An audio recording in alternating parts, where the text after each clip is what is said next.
जय हिंद साथियों, वंदे मातरम। स्वागत है आपका आपके अपने YouTube चैनल अभिनंदन एकेडमी में, जिसमें हम आर्मी जीडी के प्रैक्टिस सेट लगा रहे हैं। इसके 14 सेट कंप्लीट हो चुके हैं। आज रहेगा इसका सेट नंबर 15वां। तो देखते हैं हम 15वें सेट का फर्स्ट क्वेश्चन क्या है हमारे पास। किसी भी देश की दुनिया की पहली महिला प्रधानमंत्री का नाम बताइए। मतलब ऐसी महिला का नाम बताना है जो पहली महिला प्रधानमंत्री बनी थी विश्व में। तो कौन से देश की थी वो और कौन थी ये बताना है। तो वे थी कौन? श्रीमती श्रीमाओ भंडारी नायके। कौन थी? श्रीमाओ भंडारी नायके, जो कि कहां की प्रधानमंत्री बनी थी? सबसे पहले श्रीलंका की। श्रीलंका। अगला क्वेश्चन है हमारे पास, विश्व का पहला देश जहां पर औद्योगिक क्रांति की शुरुआत हुई थी। विश्व का पहला देश कौन सा है जहां पे औद्योगिक क्रांति की शुरुआत हुई थी? तो ये हुई थी इंग्लैंड में, ब्रिटेन जिसे कहते हैं। कहां पे हुई थी औद्योगिक क्रांति की शुरुआत? सबसे पहले ब्रिटेन में। अगला क्वेश्चन हम देखते हैं, गवर्नर बनने के लिए न्यूनतम आयु होती है। राज्यपाल बनने के लिए जो न्यूनतम आयु होती है गवर्नर बनने के लिए, वो कितनी होती है? 35 वर्ष। 35 वर्ष से कम आयु के व्यक्ति गवर्नर नहीं बन सकते। नेक्स्ट क्वेश्चन है हमारे पास, जय जवान जय किसान का नारा किसने दिया था? जय जवान जय किसान का नारा किसने दिया था? ये दिया था भारत के प्रधानमंत्री थे यशस्वी लाल बहादुर शास्त्री ने। किसने दिया था? लाल बहादुर शास्त्री। अगला क्वेश्चन है हमारे पास, कौन सा शहर वास्तुकार एडविन लुटियन द्वारा डिजाइन किया गया था? तो ये था कौन सा शहर? दिल्ली, नई दिल्ली। ऑप्शन ए इसका बिल्कुल सही आंसर होगा। कौन से शहर को बनाया गया था? नई दिल्ली को। नेक्स्ट क्वेश्चन है हमारे पास, फ्लाई शटल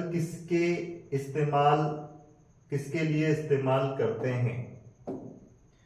तो ये करते हैं, एक मशीन है बुनाई की मशीन। तो क्या है इसका? बुनने के लिए। ऑप्शन ए इसका बिल्कुल सही जवाब होगा। नेक्स्ट क्वेश्चन हम देखते हैं, क्वेश्चन नंबर 7वां क्या है हमारे पास। अगला क्वेश्चन जो है, प्राचीन भारत में मगध राज्य की राजधानी थी। जो प्राचीन भारत था उसमें मगध राज्य की राजधानी कौन सी थी? तो इसका जो करेक्ट आंसर होगा वो कौन सा होगा? राजगृह। ऑप्शन बी इसका बिल्कुल सही आंसर है। क्या थी राजधानी? प्राचीन भारत में मगध राज्य की राजधानी थी राजगृह। अगला क्वेश्चन हम देखते हैं, नेक्स्ट क्वेश्चन क्या है हमारे पास, कौन सा राज्य समुद्री सीमा में नहीं है? मतलब हमारे देश का ये जो 4 ऑप्शन दिए इनमें से कौन सा राज्य ऐसा है जो समुद्र से जिसकी सीमा नहीं लगती है? तो ऑप्शन क्या क्या है हमारे पास? तमिलनाडु भी लगता है, ओडिशा भी लगता है, आंध्र प्रदेश भी। हरियाणा की सीमा समुद्र से नहीं लगती है। तो ऑप्शन सी इसका बिल्कुल सही आंसर हो जाएगा। अगला क्वेश्चन अगर हम देखें तो क्या है, भारत का प्रथम माइक्रो जंगल किस राज्य में है? भारत का प्रथम माइक्रो जंगल किस राज्य में है? तो वो राज्य है छत्तीसगढ़। कौन सा राज्य? छत्तीसगढ़, जिसकी राजधानी क्या है? रायपुर। छत्तीसगढ़ की राजधानी की अगर हम बात करें तो क्या है? रायपुर। अगला क्वेश्चन है हमारे पास, विश्व में सबसे ज्यादा कोयला उत्पादन करने वाला देश कौन सा है? विश्व में सबसे ज्यादा कोयला उत्पादन करने वाला देश कौन सा है? तो वो देश है कौन सा? चाइना, चीन, जिसकी राजधानी की अगर हम बात करें तो कौन सी है वो? बीजिंग। चीन की राजधानी क्या है? बीजिंग। और अमेरिका की राजधानी क्या है? Washington DC. भारत की राजधानी नई दिल्ली और रूस की राजधानी क्या है? मास्को। तो ये आपको याद रखना है। चीन की मुद्रा की अगर हम बात करें तो क्या है वो? युआन। रेनमिनबी भी है और अमेरिका की मुद्रा क्या है? डॉलर। भारत की क्या है? रुपया। और रूस की है रूबल। तो ये क्वेश्चन इनसे बनते हैं। क्या था? विश्व में सबसे ज्यादा कोयला उत्पादन करने वाला देश कौन सा है? चीन है, ध्यान रखना है। अगला क्वेश्चन है हमारे पास, हल्दी घाटी का युद्ध किसके बीच हुआ था? तो हल्दी घाटी का जो युद्ध हुआ था ये किनके बीच में हुआ था? अकबर और महाराणा प्रताप। कौन कौन के बीच में हुआ था? अकबर और महाराणा प्रताप के बीच में हल्दी घाटी का युद्ध हुआ था। अगला क्वेश्चन अगर हम देखें, क्वेश्चन नंबर 12 क्या है हमारे पास? बाल दिवस कब मनाया जाता है? बाल दिवस कब मनाया जाता है? तो ये मनाया जाता है चिल्ड्रन डे कब? 14 नवंबर को। 14 नवंबर इसका करेक्ट आंसर होगा। और 5 सितंबर को शिक्षक दिवस मनाया जाता है। और अगर हम 12 जनवरी की बात करें तो ये युवा दिवस मनाया जाता है, जिस 12 जनवरी जयंती है किनकी? स्वामी विवेकानंद के जन्म। अगला क्वेश्चन है हमारे पास, वायुसेना का प्रमुख कौन होता है? वायुसेना का प्रमुख कौन होता है? तो वायुसेना का जो प्रमुख होता है वो होता है एयर चीफ मार्शल। कौन होता है? Air chief marshal. अगला क्वेश्चन हम देखते हैं। नेक्स्ट क्वेश्चन क्या है हमारे पास? मीनाक्षी मंदिर कहाँ स्थित है? मीनाक्षी मंदिर कहाँ स्थित है? तो मीनाक्षी मंदिर की अगर हम बात करें तो ये स्थित है कहाँ पे? तमिलनाडु में स्थित है। मीनाक्षी मंदिर तमिलनाडु में स्थित है। ऑप्शन ए इसका बिल्कुल सही आंसर होगा। अगला क्वेश्चन है हमारे पास, विश्व की सबसे बड़ी नदी कौन सी है? विश्व की सबसे बड़ी नदी है नील नदी, जो अफ्रीका महाद्वीप से निकलती है। कौन सी नदी है? नील नदी विश्व की सबसे बड़ी नदी है। नेक्स्ट क्वेश्चन है हमारे पास, क्वेश्चन नंबर 16, मशरूम निम्न में से क्या है? मशरूम क्या है? तो मशरूम की अगर हम बात करें तो ये जो ऑप्शन दिए हैं इनके अकॉर्डिंग मशरूम को अगर हम देखें तो वो क्या है? कवक है। मशरूम क्या है? कवक है। ऑप्शन ए इसका बिल्कुल सही आंसर हो जाएगा। अगला क्वेश्चन है हमारे पास, मधुमक्खियों के पालन को कहा जाता है? मधुमक्खियों का जो पाला जाता है, मधुमक्खी पालन को कहा जाता है। क्या कहा जाता है? तो ये आ जाएगा क्या इसका आंसर? एपीकल्चर। क्या आ जाएगा? एपीकल्चर। और अगर हम सेरीकल्चर की बात करें तो ये आ जाएगा कीड़ों का जो रेशम का जो उसमें कपड़े बनाने के लिए जो रेशम के कीड़े का जो पालन किया जाता है उसको बोला जाता है सेरीकल्चर। बैरोमीटर एक इकाई है दाब मापने की, है ना। रजत क्रांति भी क्या है? मुर्गी और अंडे से संबंधित है। तो मधुमक्खी पालन को कहा जाता है, क्या कहा जाता है? एपीकल्चर। ठीक है। अगला क्वेश्चन हमारे पास है, मायोपिया निकट दृष्टि दोष में प्रयुक्त लेंस कौन सा है? तो मायोपिया एक बीमारी है आंख से संबंधित, निकट दृष्टि दोष से संबंधित। तो इसको कम करने के लिए इसके लिए कौन से लेंस का उपयोग किया जाता है? ऑप्शन बी अवतल लेंस इसका बिल्कुल सही आंसर हो जाएगा। अगले क्वेश्चन की अगर हम बात करें, नेक्स्ट क्वेश्चन क्या है हमारे पास, समतल दर्पण में बना प्रतिबिंब होता है। समतल दर्पण में बना प्रतिबिंब होता है तो कौन सा होता है? समतल दर्पण में बना प्रतिबिंब, ये काटना है यहाँ पे, क्या हो जाएगा? समतल दर्पण में जो प्रतिबिंब बनता है वो कैसा होता है? आभासी होता है और सीधा होता है। कैसा होता है? आभासी। ऑप्शन बी इसका करेक्ट आंसर होगा। अगला क्वेश्चन है हमारे पास, सजीव और निर्जीव के बीच की योजक कड़ी क्या कहलाती है? तो सजीव और निर्जीव के बीच की जो योजक कड़ी है वो वायरस कहलाती है, क्योंकि जो वायरस होता है वो सजीव के बीच अपना कार्य करता है। निर्जीव, जैसे अगर हम बात करें टेबल पे कोई सा वायरस आके लग जाए तो उसको कोई फर्क नहीं पड़ता है, पर उसकी जो प्रजनन क्षमता जो होती है वो किसी सजीव प्राणी में या फिर किसी जंतु में जाएगा तो ही वो प्रजनन कर पाएगा और वो बढ़ पाएगा। ठीक है। तो वायरस से संबंधित है, क्या है? सजीव और निर्जीव के बीच की जो योजक कड़ी क्या कहलाती है? तो इसका आंसर हो जाएगा वायरस, ऑप्शन बी। अगला क्वेश्चन देखते हैं हम, विद्युत घंटी किसके सिद्धांत पर कार्य करती है? तो अगर हम बात करें विद्युत घंटी के कि ये किस सिद्धांत पर कार्य करती है, तो ये विद्युत धारा के चुंबकीय प्रभाव पर कार्य करती है। किस पर? विद्युत धारा के चुंबकीय प्रभाव। अगला क्वेश्चन हमारे पास है क्वेश्चन नंबर 22वां, ज्वालामुखी से सबसे अधिक कौन सी गैस निकलती है? ज्वालामुखी से सबसे अधिक कौन सी गैस निकलती है? तो ये निकलती है जलवाष्प, लगभग 60%। तो क्या होगा इसका करेक्ट आंसर? जलवाष्प। अगला क्वेश्चन देखते हैं हम। नेक्स्ट क्वेश्चन हमारे पास है क्वेश्चन नंबर 23वां, चूना पत्थर का रासायनिक सूत्र क्या है? चूना पत्थर का रासायनिक सूत्र की अगर हम बात करें तो ये होगा CaCO3। ये 3 ऊपर नहीं आएगा, यहां पे लगाना क्या आएगा? CaCO3। ऑप्शन सी इसका बिल्कुल सही आंसर हो जाएगा। अगला क्वेश्चन है हमारे पास, सबसे हल्की धातु कौन सी है? तो अगर हम बात करें सबसे हल्की धातु की, तो वो धातु है कौन सी? लिथियम। सबसे हल्की धातु कौन सी है? लिथियम। ऑप्शन बी सही आंसर है। अगला क्वेश्चन हमारे पास, वॉशिंग मशीन किस सिद्धांत पर कार्य करती है? वॉशिंग मशीन हो गई, मक्खन बनाने वाली मशीन हो गई, तो ये सब किस सिद्धांत पर कार्य करती है? तो ये करती है अपकेंद्रण पर। बाहर की तरफ एक फोर्स लगता है इसमें, तो कौन सा? अपकेंद्र बल, अपकेंद्रीय बल। तो क्या हो जाएगा इसका करेक्ट आंसर? अपकेंद्रण।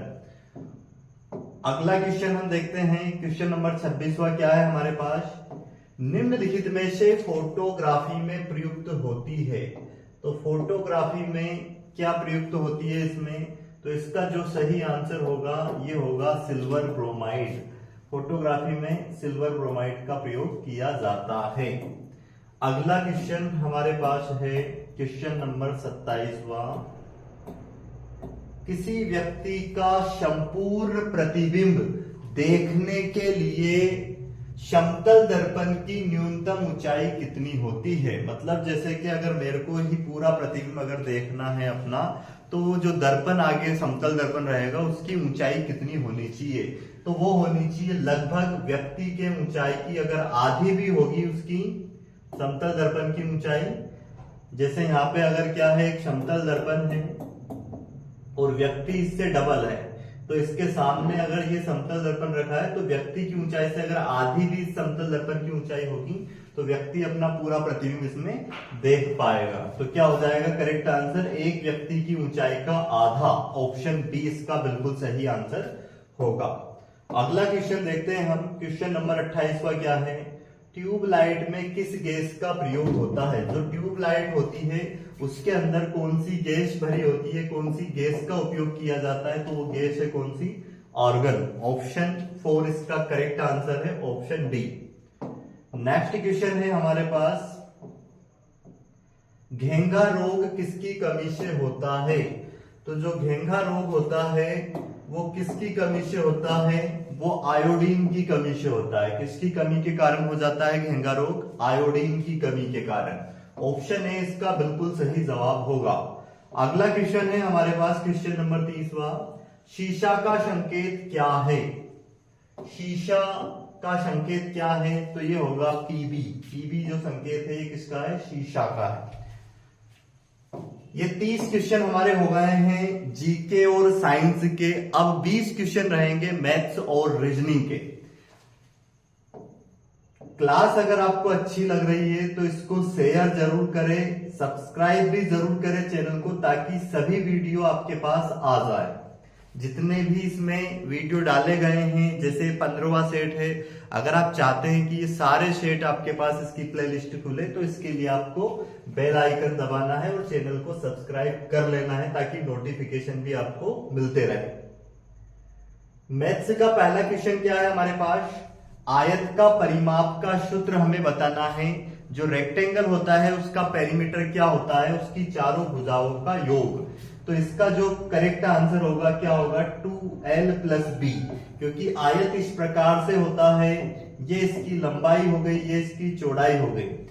तो इसका जो परिमाप का फार्मूला होता है 2 ब्रैकेट में लेंथ प्लस ब्रेड्थ, ये इसके परिमाप का फार्मूला होता है ना। तो क्या हो जाएगा इसका परिमाप 2 ब्रैकेट में लेंथ प्लस ब्रेड्थ, क्योंकि परिमाप मतलब चारों भुजाओं का योग। अगर ये एल है तो ये भी एल होगा, ये बी है तो ये सामने वाली भुजा बी है तो ये भी बी होगी। अब इसको जोड़ दे हम तो कितना 2l, और इनको जोड़ दे तो 2b, और इसमें से 2 कॉमन लेके लिख देते हैं तो 2l प्लस b, ये फार्मूला बन जाता है इसके परिमाप का। तो ऑप्शन बी इसका बिल्कुल सही आंसर होगा। अगला क्वेश्चन है हमारे पास, क्वेश्चन नंबर 32वां। पेट्रोल की कीमत में 25% की वृद्धि होने पर खपत में कितने प्रतिशत की कमी की जाए कि कुल खर्च अपरिवर्तित रहे। तो परसेंटेज का बिल्कुल आसान सवाल है। जिन्होंने परसेंटेज पढ़ा है वो बहुत आसानी से इस सवाल को कर सकते हैं, क्योंकि तीसरे चौथे टाइप में मैं ये करवाता हूं। जिनने परसेंटेज नहीं पढ़ा है तो प्लेलिस्ट आपको इस चैनल पर मिल जाएगी प्रतिशत की। 5 से 7 वीडियो है कंप्लीट बेसिक परसेंटेज के, जिससे आपको प्रतिशत के जो भी सवाल बनेंगे वो सारे आप कर पाओगे अगर वो वीडियो देख लेते हैं ईमानदारी से। तो क्या दिया है, कीमत में वृद्धि हुई है। कीमत में वृद्धि कितनी हुई है, 25% की। जैसे पहले कीमत अगर 100 थी तो अब हो गई 125, तो 25 टू 100, 25 5 125, ये 4:5 कीमत का रेशियो है। तो खपत का रेशियो इसका उल्टा होगा, क्या हो जाएगा, 5:4 होगा खपत का रेशियो। तो देखो खपत में कमी हुई है, कीमत में वृद्धि हुई तो खपत में क्या होगी, कमी, क्योंकि खर्च वो ही रखना है। पहले खर्च देखो गुना करो इनका 20 आएगा और बाद में भी खर्च 20 ही है। तो खपत में कितने की कमी करनी पड़ी है ये हमें से पूछा है। तो यहाँ पे 1 की कमी की है, इसको प्रतिशत में बताना हमें, कमी इधर से हुई है, जिससे तुलना करते हैं उसको बटे में रखते हैं। तो 1/5 इंटू में 100, 5 दून 10, तो कितने परसेंट की कमी, 20% की कमी करनी पड़ेगी खपत में। ऑप्शन ए इसका बिल्कुल सही आंसर होगा। अब हम देखते हैं इसका अगला क्वेश्चन। नेक्स्ट क्वेश्चन क्या है हमारे पास,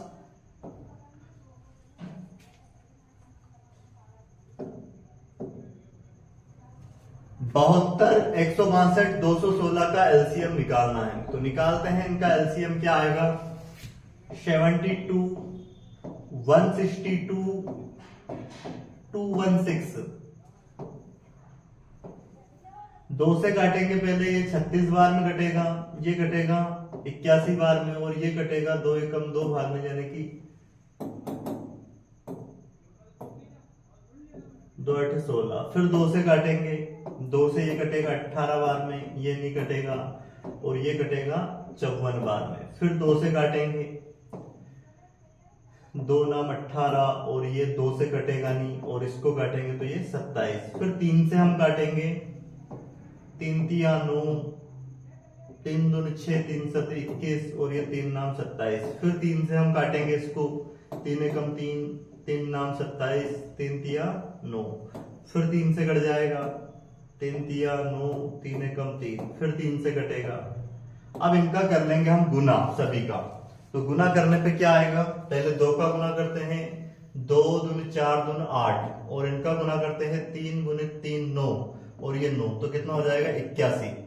अब 8 एकम 8, 8 ढैया 64, तो 648 इसका क्या आ जाएगा, एलसीएम आ जाएगा। ठीक है, इन संख्याओं का एलसीएम क्या आएगा, 648। अगला क्वेश्चन देखते हैं हम, इनको प्लस करना है तो क्या आएगा इनका योग, देखते हैं। अगर आधार सेम होता है तो एलसीएम वही संख्या आ जाती है। सभी का बेस क्या है, 7, तो एलसीएम 7, ऊपर की संख्या जुड़ जाएगी डायरेक्टली, 4 और 2 6 और 1 7, 7 से 7 कैंसिल, 1 इसका करेक्ट आंसर होगा ऑप्शन बी। ठीक है, अगला सवाल देखते हैं अब हम। क्वेश्चन नंबर 35वां क्या है हमारे पास, बिल्कुल आसान क्वेश्चन है ये भी। पक्षांतर करना आपको याद होना चाहिए बस।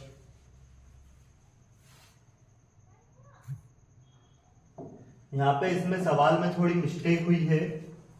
यहां पे ध्यान रखना क्या है, यहां पे इक्वल है ये।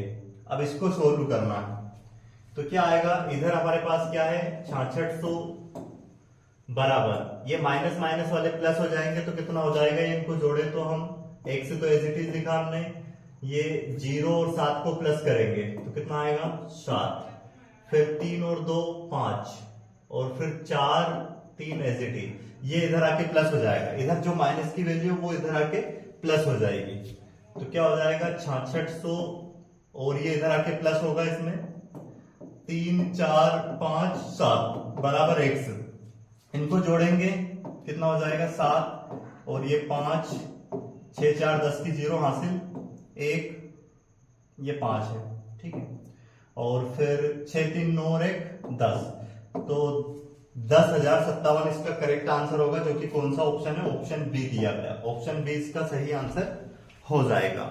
अब देखते हैं हम अगला क्वेश्चन, नेक्स्ट क्वेश्चन क्या है हमारे पास।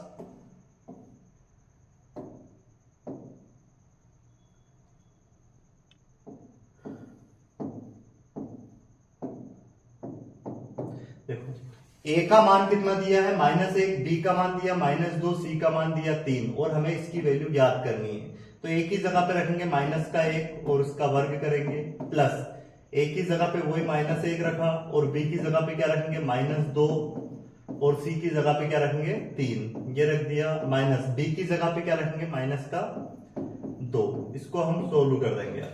तो 1 का वर्ग 1, -1 का वर्ग क्या आएगा, प्लस का 1 ही आएगा, प्लस -1 का गुना -2 में करेंगे प्लस का 2, और 2 दिया 6, और -2 का वर्ग करेंगे 4 आ जाएगा, परंतु इस माइनस की वजह से -4 होगा, तो 1 और 6 7, 7 में 4 जाएगा, कितने बचेंगे 3, तो इसका करेक्ट आंसर जो होगा क्या होगा 3, ऑप्शन ए इसका बिल्कुल सही आंसर हो जाएगा।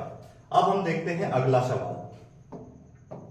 नेक्स्ट सवाल क्या है हमारे पास, एक बहुभुज के 27 विकर्ण है, एक बहुभुज के 27 विकर्ण है, तो इनमें भुजाओं की संख्या है, एक बहुभुज में विकर्णों की संख्या कितनी है 27, तो हमें भुजाओं की संख्या बतानी है।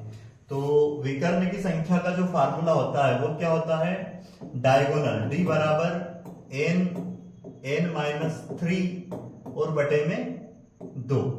अब यहाँ पे d का मान हमें दिया कितना 27, और n की वैल्यू हमें ज्ञात करनी है, तो इसको हम उठाएंगे ऑप्शन से, हम n की जगह पे क्या रखें कि 27 आ जाए इधर, तो जो n के मान रखने पे यहाँ पे 27 आ जाएगा, इधर सोल्व करने पे वही हमारा आंसर हो जाएगा। तो हम पहले 9 रखते हैं, तो 9 में से 3 जाएंगे, कितने बचेंगे यहाँ पे 6, और बटे में कितना है 2, तो 2 दिया 6, 9 दिया 27 आ रहा है, इसका मतलब ऑप्शन ए ही करेक्ट है, इसमें भुजाओं की संख्या कितनी होगी 9।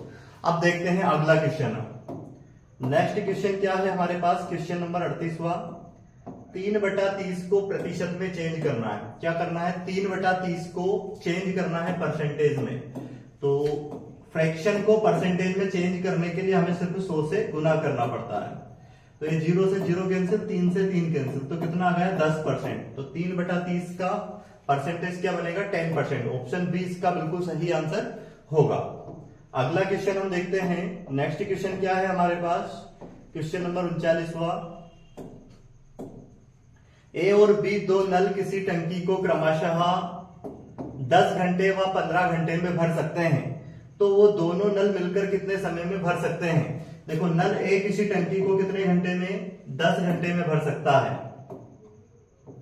और नल बी कितने घंटे में 15 घंटे में, एलसीएम क्या आ जाएगा इनका 30, 10 दिया 30, 15 दोनों 30, तो ये 1 घंटे में कितना यूनिट पानी भरेंगे दोनों, ए 3 भरेगा और बी कितना 5 2, तो दोनों मिलकर कितना पानी भरेंगे 1 मिनट में, ए प्लस बी बराबर 5, तो टोटल 30 यूनिट भरने में कितना समय लगेगा, इसके लिए 5 से भाग देंगे इसको, 5 6 30, तो कितना समय लगेगा 6 घंटे, दोनों को एक साथ मिलकर उस टंकी को भरने में 6 घंटे लगेंगे, ऑप्शन सी इसका बिल्कुल सही जवाब हो जाएगा।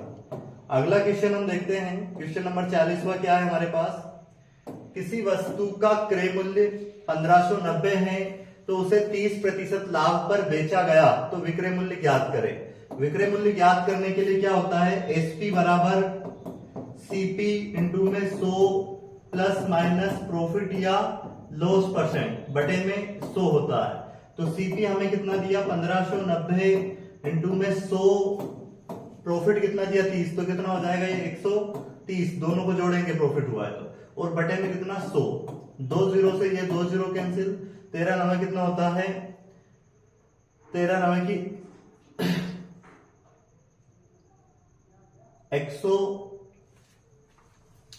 17। 13 9 कितना होता है 117, मतलब इकाई के स्थान पे 7 आना है, तो गुना करोगे तो क्या आ जाएगा 2067, इसका करेक्ट आंसर हो जाएगा। ठीक है, इनका अगर हम गुना करते हैं 13 9 117, तो इकाई के स्थान पे 7 आना है, जो कि एक ही ऑप्शन में दिया है, ऑप्शन बी इसका बिल्कुल सही आंसर हो जाएगा। अगला क्वेश्चन देखो क्या है, चीनी के मूल्य में 25% की वृद्धि हो जाती है तो उपयोग कितना कम किया जाए कि बजट अपरिवर्तित रहे। तो बिल्कुल आसान क्वेश्चन दिया है ये भी। देखो कीमत में वृद्धि हुई है कितनी, अगर हम कीमत में वृद्धि की बात करें तो कीमत में वृद्धि हुई है 25% की। पहले अगर कीमत 100 थी तो अब 125, रेशियो अगर निकाले तो 25:100, 25 125, 4:5 का रेशियो है। तो खपत अगर खर्च वही रखना है तो खपत का रेशियो क्या होगा, उल्टा 5:4। तो अब देखो कितना कम किया गया है, 1। अब हमें प्रतिशत में नहीं बताना है, तो बस बताना है कि ये 1 कितना भाग है इसका, 1/5। अब इसको पॉइंट में निकालना है तो कितना हो जाएगा, भाग ले जाने की यहाँ पे क्या आ जाएगी, 5 से इसको भाग देके भाग में जाएगा तो दशमलव आएगा, और फिर यहाँ एक 0 लगाएंगे, 5 दूनी 10, और फिर 0 लगा सकते हैं इसमें कितनी भी। तो कितना आ जाएगा, अगर इसको हम सोल्व करें तो 0.20 इसका करेक्ट आंसर होगा। समझ में आ गया होगा सभी को, क्या करना है, 1/5।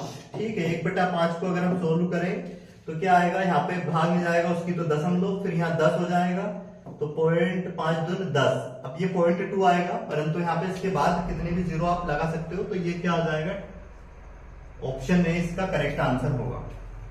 अगला क्वेश्चन देखते हैं, निम्न में से किससे परिमेय संख्या के रूप में व्यक्त किया जाता है। इनमें से कौन सी संख्या ऐसी है जिसको हम परिमेय संख्या के रूप में लिख सकते हैं।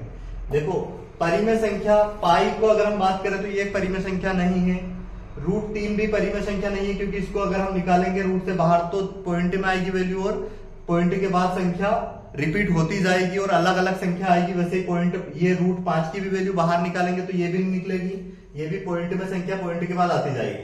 परंतु अगर √25 की बात करें तो इसका क्या जाएगा, वर्गमूल 5, और इसको 5/1 लिख सकते हैं। तो इसको हम परिमेय संख्या के रूप में लिख सकते हैं, किसको, √25 को। ऑप्शन डी इसका बिल्कुल सही आंसर होगा, क्योंकि परिमेय संख्या होती कौन सी है जिसको हम p/q के रूप में लिख सकते हैं। तो किसको लिख सकते हैं, √25 को। अगला क्वेश्चन है हमारे पास,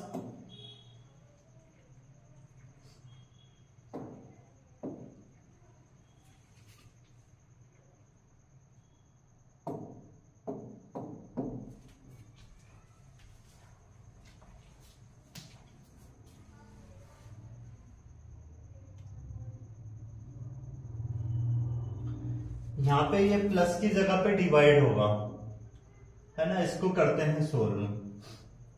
तो क्या हो जाएगा, ये 204 इंटू में 5 डिवाइड, पहले डिवाइड सोल्व होगा, 30 माइनस 10 सोल्व करते हैं, 5 6 30, 6 से इसको अगर हम काटे तो 6 तिया 18 और 6 चुक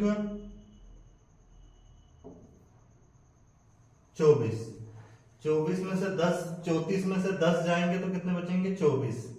तो इसमें कुछ मिस्टेक है, क्योंकि अगर 2 5 चुक 20,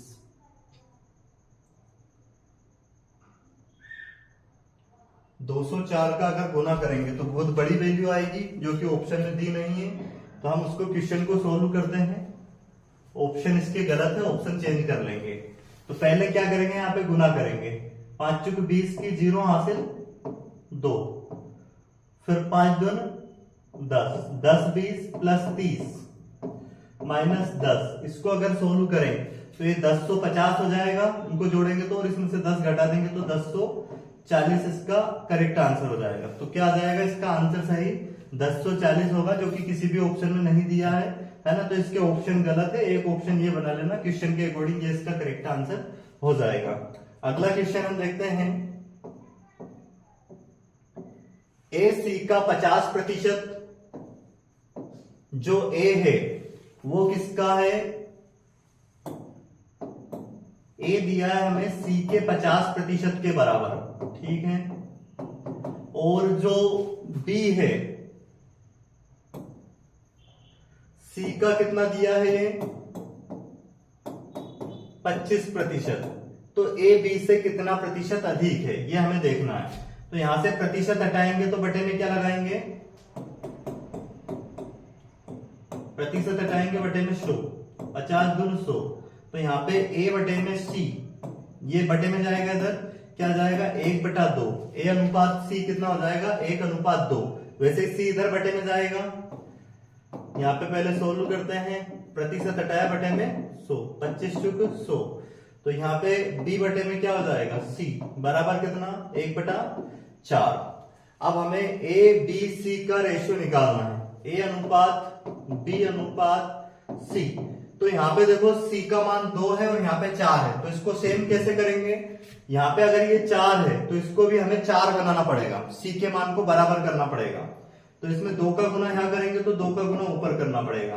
तो इसका मतलब ए का मान अब कितना हो जाएगा 2, और बी का कितना हो जाएगा वो 1 ही रहेगा, और सी का कितना होगा 4। अब हमसे पूछा क्या है, ए बी से कितना प्रतिशत अधिक है। तो देखो ए बी से कितना अधिक है 1, तो 1 तो ऊपर आएगा जो अधिक है, और बटे में बी से कंपैरिजन किया जाए 1 आएगा और इंटू में 100। तो 1 से तो 1 ये कैंसिल, कितना आ जाएगा 100% अधिक है। तो जो ए है बी से कितना प्रतिशत अधिक है 100% अधिक है। ऑप्शन बी इसका बिल्कुल सही आंसर हो जाएगा। अगला सवाल देखते हैं अब हम। नेक्स्ट सवाल क्या है हमारे पास, x की घात 0 का मान क्या होगा।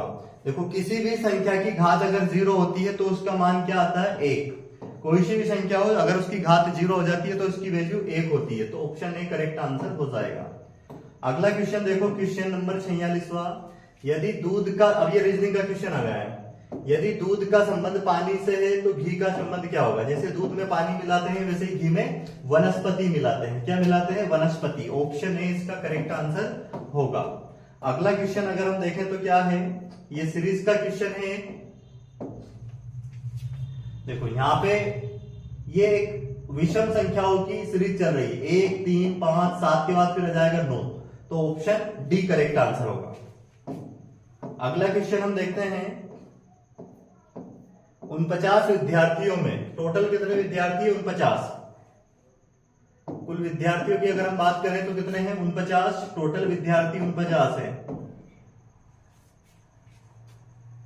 एमएस गुरु का ऊपर से स्थान कौन सा है 16वां। तो ऊपर से स्थान उसका कौन सा है, कुल बराबर क्या होता है एक फार्मूला, कुल बराबर ऊपर से स्थान प्लस नीचे से और माइनस क्या करेंगे 1। तो कुल कितने दिए 49 बराबर ऊपर से स्थान कौन सा दिया 16वां, और हमें नीचे से बताना है। ठीक है, -1, 16 में से 1 जाएंगे 15, 15 उधर जाके घटा देंगे, 49 में से 15 घटाएंगे तो कितना आ जाएगा नीचे से उसका स्थान, देख सकते हो आप। 9 में से 5 गए 4, और 4 में से 1 गया कितना बचा 3। तो कौन सा हो जाएगा 34वां। ऑप्शन ए इसका बिल्कुल सही आंसर होगा। कौन सा आंसर होगा, ऑप्शन ए।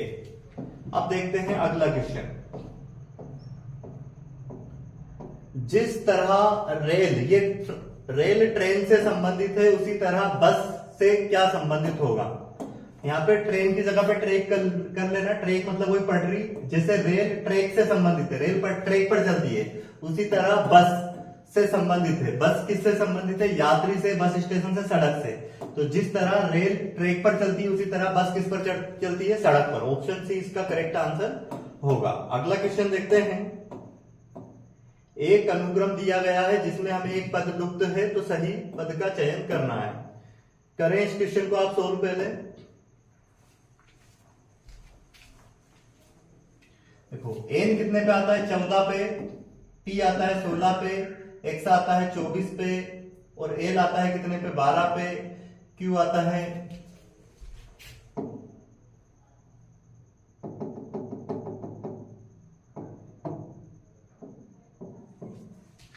एन कितने पे आता है 14, पी आता है 16 पे, एक्स आता है 24 पे, और एल 12, क्यू 17 और डब्ल्यू 23, जे आता है 10 पे, आर आता है 18 पे, वी आता है 22 पे।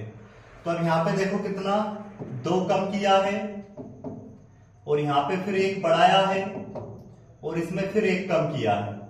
वैसे यहां पे हुआ है 2 कम किया है, फिर 1 बढ़ाया है, और फिर 1 कम किया है। तो वैसे यहां पे करेंगे 2 कम करेंगे तो 8 पे क्या आएगा H, और एच से स्टार्ट एक ही ऑप्शन है, तो ऑप्शन डी इसका करेक्ट आंसर हो जाएगा। ठीक है, तो ये हमारे आज की क्लास में 15 सेट कंप्लीट हो चुके हैं।